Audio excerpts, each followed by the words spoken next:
Çin işgali altındaki Doğu Türkistan'da birçok Müslüman Uygur gizli mahkemelerde değişik hapis cezalarına mahkum edilirken on binlerce kişi yurt dışı seyahat yapmak veya dindar olmak gibi gerekçelerle ÇKP'nin kapalı eğitim kamplarına gönderiliyor. Son bilgilere göre Korla şehrinde 3 değişik yerde eğitim kamplarının bulunduğu ve toplam 2100'den fazla kişinin buralarda tutulduğu bildirildi. Almanya başkenti Berlin'de düzenlenen Avrupa-Tayvan STK'ları Konfederasyonu'nun 47. Olağan Kongresi'ne ilk defa Uygur aktivitelerde iştirak etti.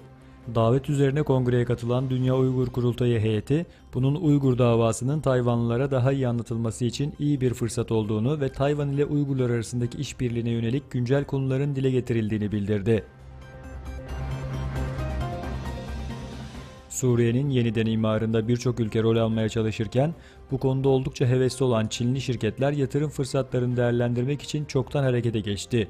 Global Times'ın haberine göre geçtiğimiz Nisan ayından bu yana en az 30 Çinli ülkedeki yatırım fırsatlarını görmek için Suriye'ye gitti. ABD tarihinin en büyük silahlı saldırısına hedef oldu. Las Vegas'ta düzenlenen Root Müzik Festivali'nde bulunanların üzerine açılan ateş sonucu 58 kişi hayatını kaybetti, 500'den fazla kişi yaralandı. Saldırganın 64 yaşında Stephen Paddock adında ABD vatandaşı olduğu belirtildi. Kırgızistan Cumhurbaşkanı Atambayev, Kırgızistan ile Özbekistan arasında imzalanan Kırgızistan-Özbekistan Devlet Sınır Anlaşması'nın onaylanması kanununu imzaladı. Anlaşmanın hükümleri Kırgız-Özbek devlet sınırının 1170,53 kilometresini tanımlamaktadır.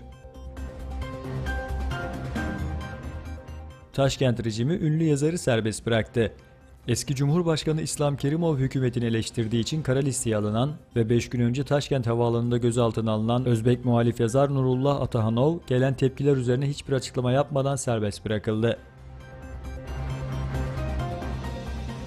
Nobel Tıp Ödülü sahibini buldu. Nobel Komitesi'nden yapılan açıklamada, bu yıl tıp ödülünün biyolojik saat olarak da bilinen, sirkadiyen ritmini kontrol eden moleküler mekanizmaları keşfeden 3 Amerikalı bilim adamı arasında paylaştırıldığı belirtildi.